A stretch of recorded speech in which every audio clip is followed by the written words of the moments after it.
Zemnieku saimniecība Kreiči jau 5. sezonu nodarbojas ar vīngliemežu audzēšanu. Saimniecības īpašnieks ir Andris Rupkus. Šajā saimniecībā gliemeži tiek audzēti 1 hektāra platībā. Vīngliemežu audzētāju biedrība šo saimniecību izmanto jauno audzētāju apmācībai, kā arī audzēšanas tehnoloģijas pilnveidošanai un izmēģināšanai. Saimniecība beidz Latvijas izaudzēto gliemežu tālāku sagatavošanu pārstrādē, jo darbs ir sarežģīts un jāveic ļoti precīzi, ja gribam iegūt augstas kvalitātes gala produktu. Kā viens no netradicionālās lauksaimniecības veidiem vīngliemežu audzēšana Latvijā sāk veidoties 90. gados. 2009. gada nogalē Latvijā dibināta vīngliemežu audzētāju biedrība, kuru vada Sanita Rupkus. Biedrībā ir apvienojušies vīngliemežu audzētāji no visas Latvijas.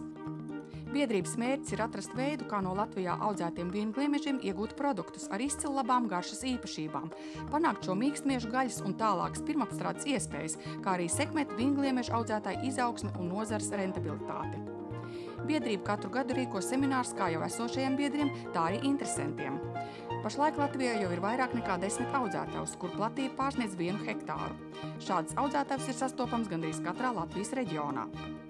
Ir zināms, ka gliemežu gaļa ir bagāta ar proteīnu, vērtīgām, polinepiesātinātām taukskābēm, omega-3 un 6, minerālvielām, vitamīniem, turpretī satur salīdzinoši maz tauku un holesterīnu.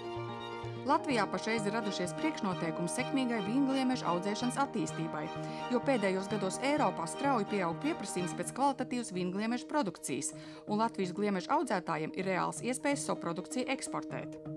Tiek daudz strādāts pie tā, lai arī Latvijas iedzīvotājs mūsu veikalos varētu iegādāties šo delikatesi, un ir ieplānots, ka uz mūsu veikala plauktiem jau Latvijas audzētavās izaudzēto gliemezi mēs ieraudzīsim vasaras nogalē.